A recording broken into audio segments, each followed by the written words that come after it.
Hello बच्चों, तो क्या शुरू करने वाले हैं आज? इंटीग्रेशन। देखिए, डिफरेंशिएशन तो पढ़ लिया होगा आपने और अच्छे से सीख भी लिया है।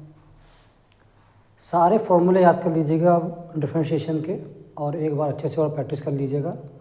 इसके बाद फिर आते हैं हम इंटीग्रेशन पर, स्टार्ट करते हैं इसको। बेसिकली इंटीग्रेशन है क्या? देखिए, adding infinitely small quantities to represent or to determine a total quantity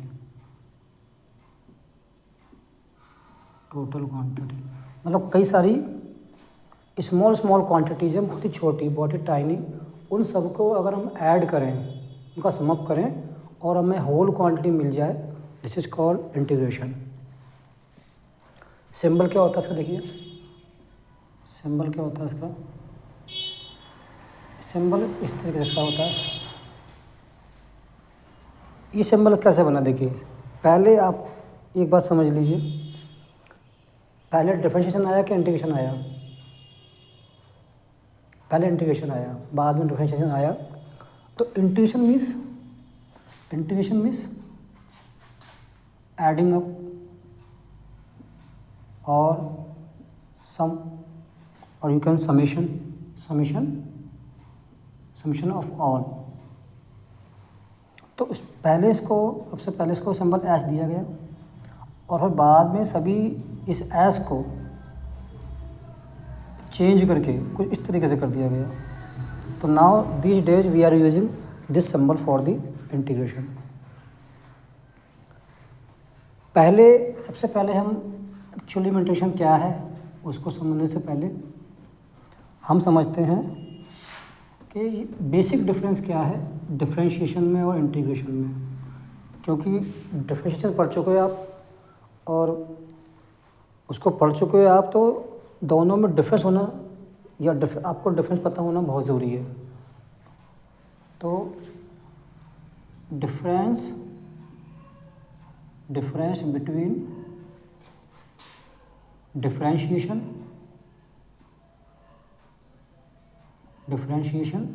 and integration.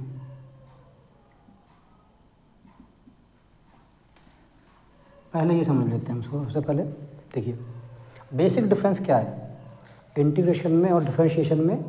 Basic difference क्या है ये समझते हैं। डिफरेंशिएशन, उसके बाद में फिर हम समझेंगे एक एग्जांपल से कि एक्चुअल डिफरेंस क्या है दोनों में, डिफरेंशिएशन और इधर integration.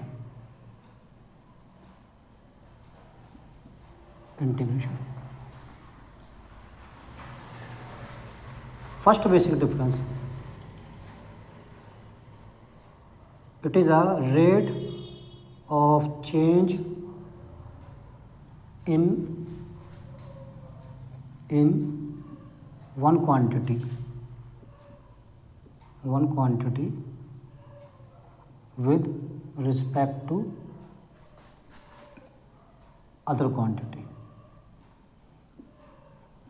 Means let's say one quantity है y, change in y, और second quantity है x, change in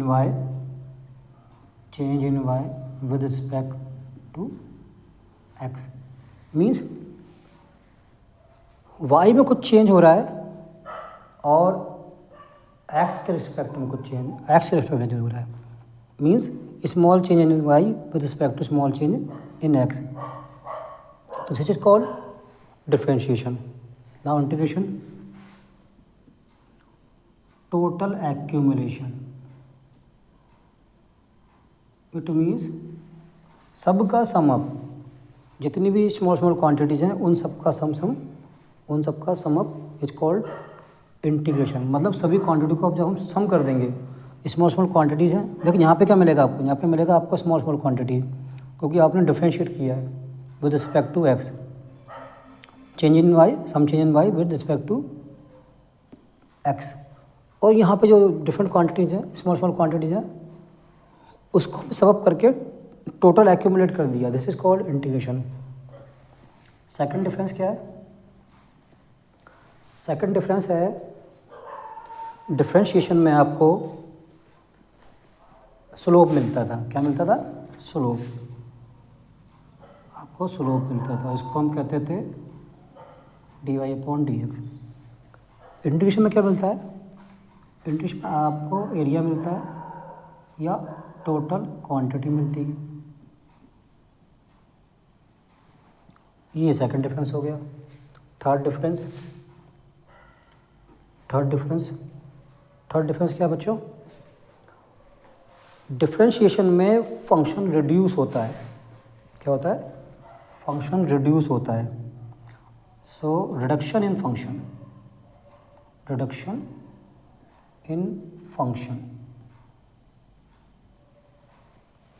और इसमें क्या होता है, जो एक्चुअल फंक्शन है वो रिकवर होता है, रिकवर ऑफ फंक्शन, और you can say old function.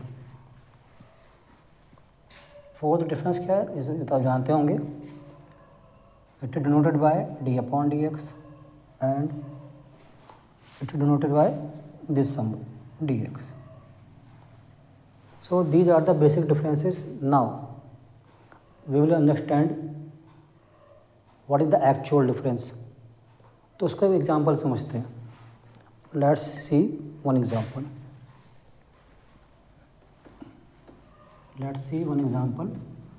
What is the actual difference between differentiation and integration?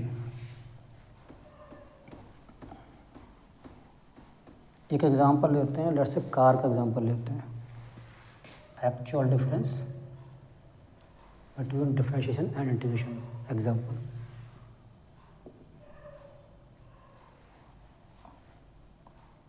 a car travels 72 kilometre distance. एक कार है, वो 72 किलोमीटर डिस्टेंस कवर करती है, and we see this distance with respect to time. So let's say this is distance A, between A and B, 72 kilometer, and car covers this distance in 1 hour. In 1 hour. So time is, distance is 72 kilometer, time is 1 hour. So with respect to time, the car covers this distance in 1 hour, because we are seeing this distance with respect to time. Now, if we split this distance in small quantities, let's say it is covering 72 km in 1 hour. So, what distance will it cover in 1 second? So, change it. Let's say speed is 72 km per hour. Now, change it to in meter per second, and it is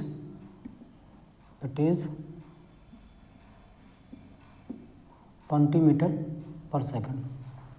So it is covering 20 meter in 1 second. So this is a small part. Let's say 1 second. Time is 1 second and distance is 20 meter. So 20 meters is covering in 1 second. So we break this distance with respect to time, and we are taking time in 1 second. Now if we reduce time, this time in very small quantity.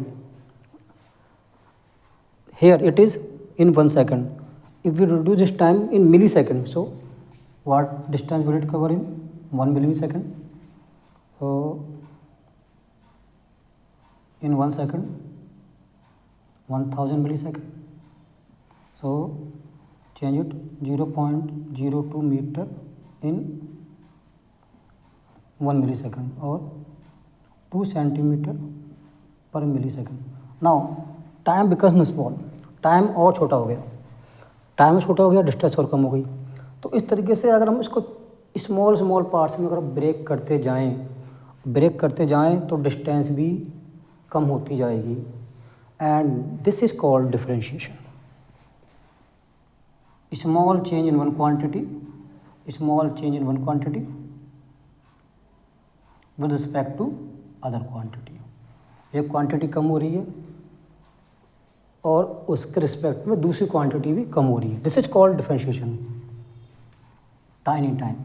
in tiny time it is covering very small distance, and we can reduce this time as low as possible. So this breakup is called differentiation. Now come to the integration.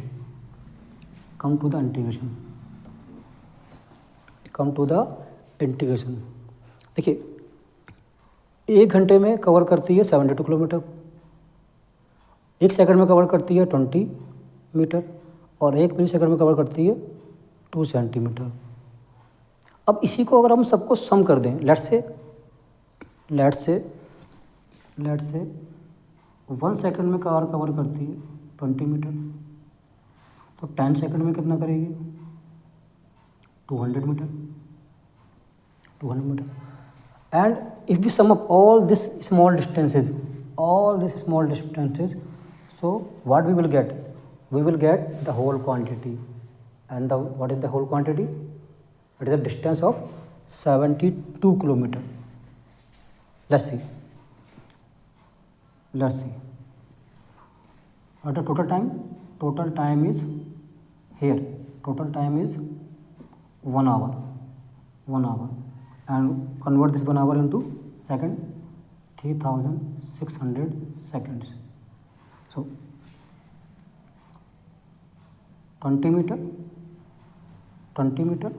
and the limit is 0 to 3600 dt, because we are integrating all these small distances with respect to time. So we are integration with respect to time, and this is dt. Solve it. If we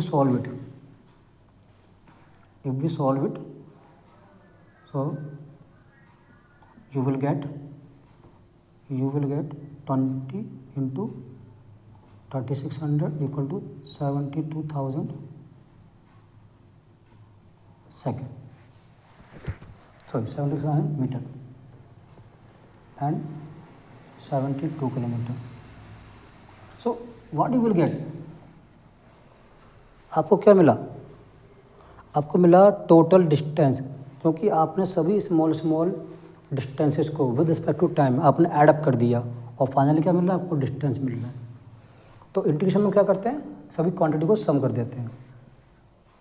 ये था actual difference between differentiation and integration. अब आते हैं, देखिए इसका दूसरा, पहले एक और एग्जांपल लेते हैं, इसको आपको क्लियर हो जाएगा. इसका एक एग्जांपल, वन मोर एग्जांपल, ताकि आप ठीक से समझ सकें. एक और एग्जांपल लेते हैं इसका अच्छा सा.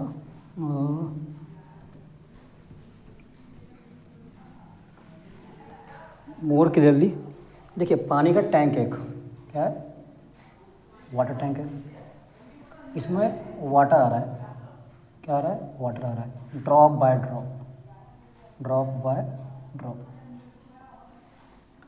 बाय ड्रॉप, मतलब ऐसे पानी आ रहा है, टैंक में पानी आ रहा है, एक बूंद पानी गिर रहा है, और हम कहते हैं कि 1 सेकंड में 1 ड्रॉप आ रही है, 1 सेकंड में 1 ड्रॉप गिर रही है,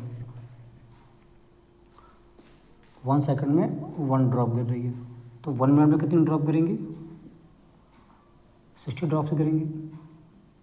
एंड सो ऑन. 1 आवर में, 10 आवर में. तो जितने टाइम में ये भरेगा, जो टाइम में ये बढ़ेगा वो डिपेंड किस पे कर रहा है, टाइम पर डिपेंड कर रहा है। और टाइम क्या है, सेकंड्स, टाइम क्या है, सेकंड। लेट्स से हम कहते हैं ये 1 आवर में टैंक फिल हो जाता है, तो 1 आवर में टाइम कितना होगा, 1 आवर में टाइम होगा 60 × 3600 सेकेंड्स।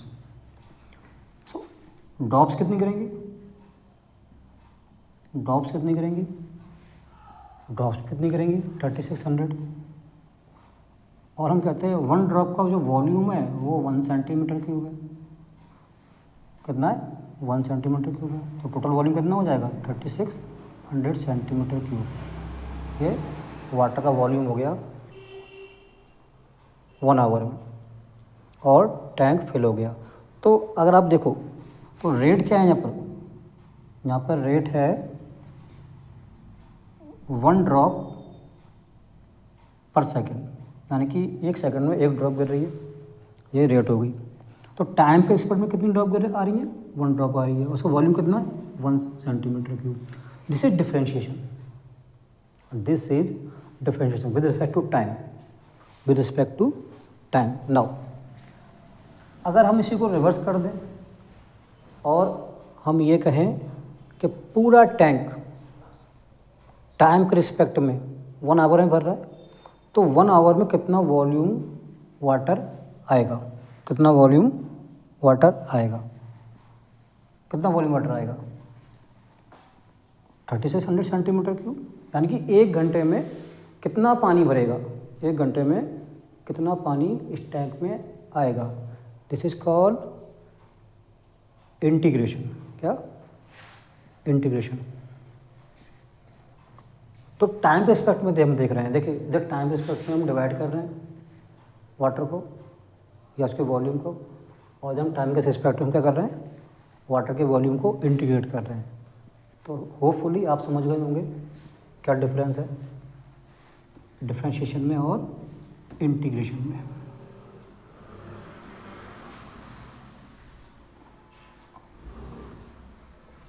क्या डिफरेंस है इन डिफरेंशिएशन में और इंटीग्रेशन में, ये आपको समझ आ गया होगा। बाकी आगे और करेंगे तो आपको और क्लियर हो जाएगा। अब आते हैं एक्चुअल पॉइंट पर। एक्चुअल पॉइंट क्या, देखिए एक्चुअल पॉइंट है, एक्चुअल पॉइंट है integration. Integration is a reverse process, reverse process of differentiation, of differentiation, and vice versa, and vice versa, vice versa। मतलब जो इंटीग्रेशन है वो डिफरेंशिएशन की रिवर्स प्रोसेस है, और डिफरेंशिएशन इंटीग्रेशन की रिवर्स प्रोसेस है। कैसे, देखिए समझते हैं। जैसे मैं कहता हूँ कि x की पावर 5 का डिफरेंशिएशन क्या होगा, so d/dx x to the power 5x4, 5x4। और इंटीग्रेशन क्या होगा, मतलब इसको आपने डिफरेंशिएट किया तो ये आया।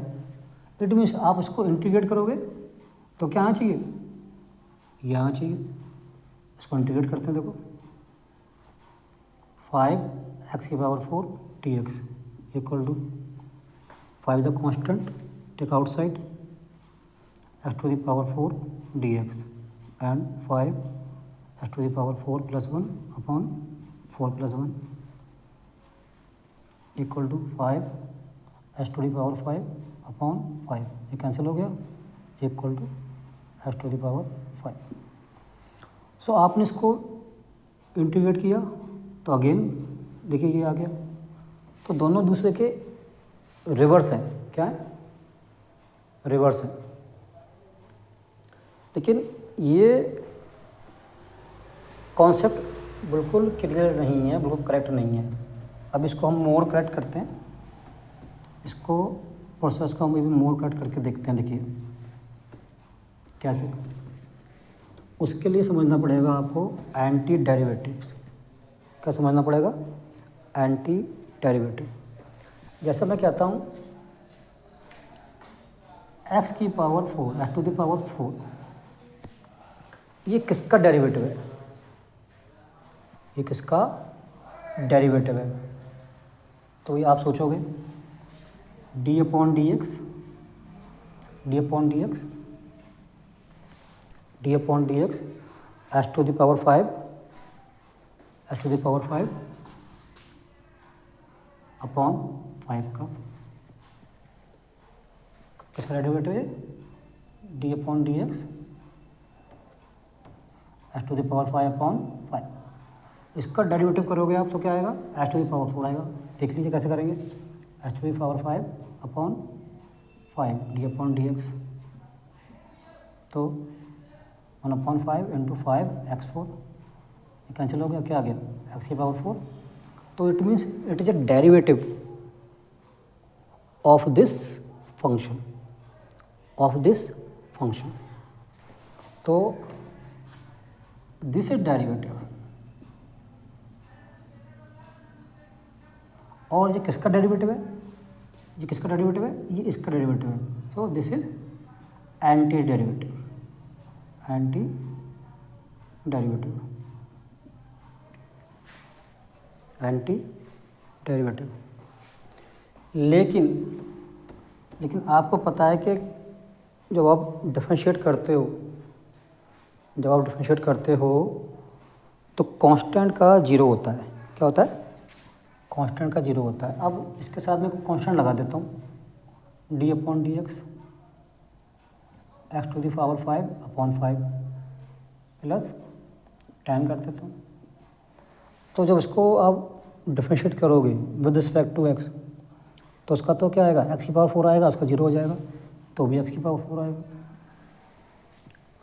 एक और लेता हूँ मैं, d upon d x, x to the power 5 upon 5 plus, या माइनस कर देते हैं, माइनस 10, इसका भी एक्स की पावर 4 आएगा। एक और लेते हैं, वन मोर प्लस पाई ले लिया मैंने, इसका भी एक्स की पावर 4 आएगा। सो अब आप कहोगे सर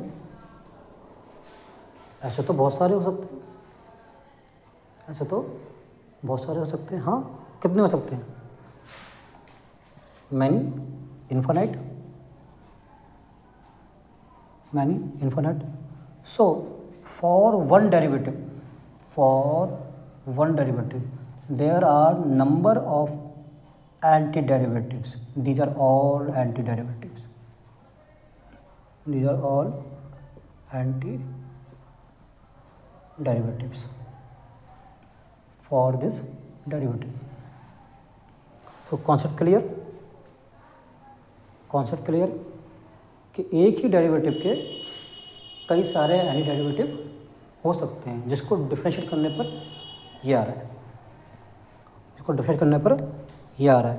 तो हमें कंफर्म नहीं है कि ये किसका है एक्चुअल में, इसीलिए अगर इसको हम जनरलाइज कर दें, इसको अगर हम जनरलाइज कर दें तो ऐसे भी लिख सकते हैं, जनरलाइज करके d upon d x, d upon d x, x की power 5 upon 5 plus C,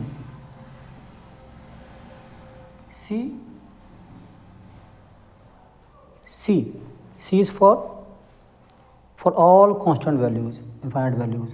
So we generalize this equal to x की power 4 and C is called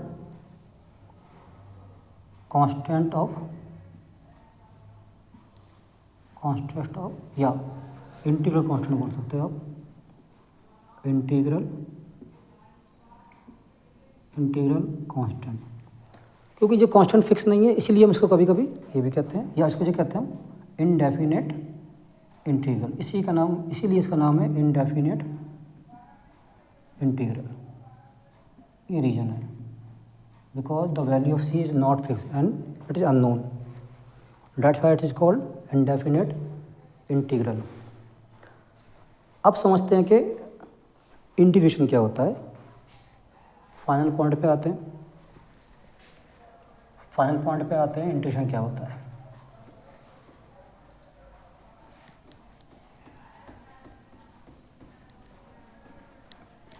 अच्छा, इसको हमने अभी डिफाइन नहीं करा। एंटी डेरिवेटिव को कैसे डिफाइन करेंगे, डिफाइन कैसे करेंगे। A function phi x is called the antiderivative of function fx if a function phi x is called the antiderivative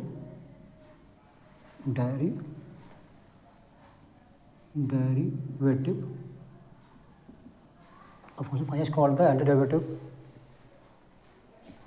of function fx of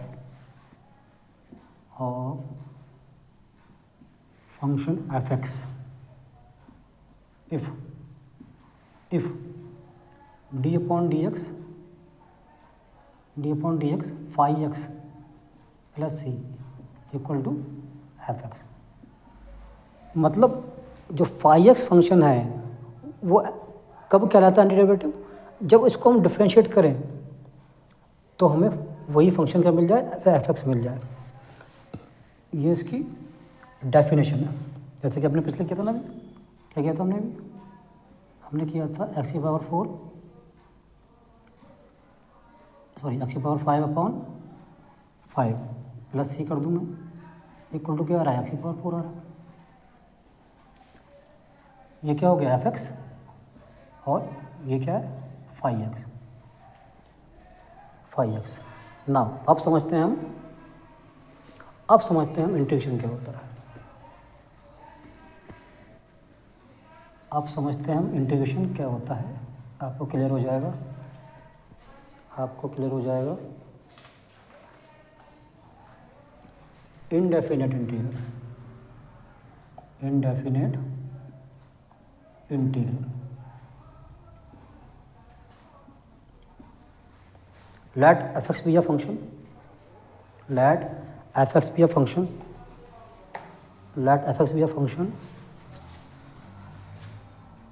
let fx be a function, fx कोई function है।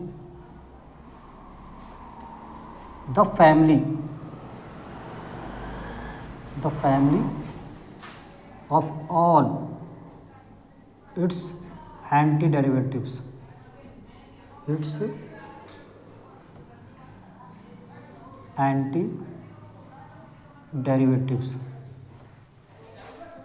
antiderivatives is called the indefinite integral of fx, is called the indefinite integral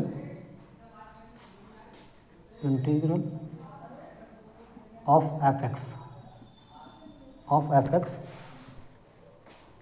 and denoted by and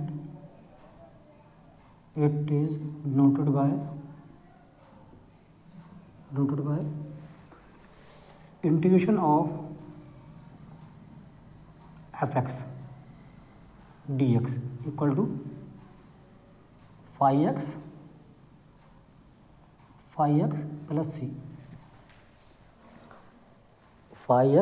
plus c, ये कैसे। अभी हमने क्या समझा था कि कई सारे एंटी डेरिवेटिव्स हैं और उनको जो आप डिफरेंशिएट करते हो तो आपको एक कॉमन फंक्शन मिलता है, और वो क्या मिलता है, आपको डेरिवेटिव मिलता है, और उसका डेरिवेटिव मिलता है। और ये सारे क्या हैं, एंटी डेरिवेटिव्स।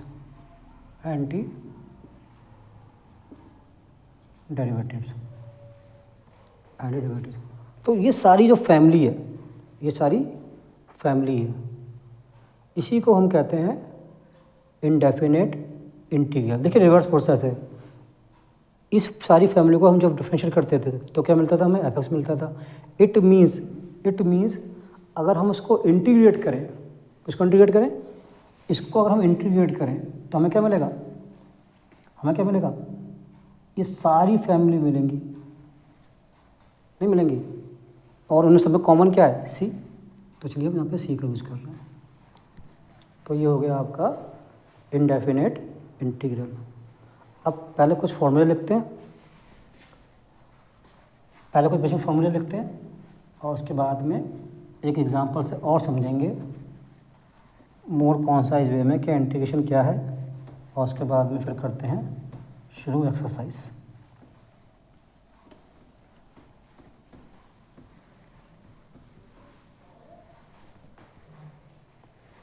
सम basic formulas, some basic formula. देखिए फार्मूले में सारे नहीं लिख रहा हूँ, बस जो सबसे पहले आते हैं स्टार्टअप के लिए, आपको समझने के लिए मैं वो वाले लिख रहा हूँ, बाकी आप लोग बुक से लिख लीजिएगा। पहला इंटीग्रेशन ऑफ एक्स की पावर एन डी एक्स क्या होता है, एक्स की power n+1 upon n+1 plus सी। इसी का सा है, देखिए जब आप x की पावर n को डिफ्रेंशिएट करते थे, क्या करते थे, डिफ्रेंशिएट करते थे, तो क्या आता था n(x) n-1 n(x) n-1। तो इसको इंटीग्रेट करोगे, अब क्या कर रहे हैं, रिवर्स प्रोसेस कर रहे हैं, तो इसको इंटीग्रेट क्या करेंगे, तो क्या करेंगे 1 प्लस करेंगे, यहाँ पे 1 माइनस करते हैं, और यहाँ पे n क्या था, इनटू में था, मल्टीप्लाई में था, यहाँ पे क्या हो जाएगा, डिवाइड में आ जाएगा। ये डिफरेंस है। सेकंड, आपको कंफ्यूज नहीं होना डिफरेंशिएशन में और इंटीग्रेशन में, इसलिए अच्छे से पढ़ लें, दोनों चीज़ों को समझ लें। सेकंड फॉर्मूला है इंटीग्रेशन ऑफ 1/x dx क्या होता है, log x प्लस सी। आपको याद होगा log x का डिफरेंशिएशन क्या था, 1/x था, तो log x का डिफरेंशिएशन 1/x, तो 1/x का integration log x, reverse process. Third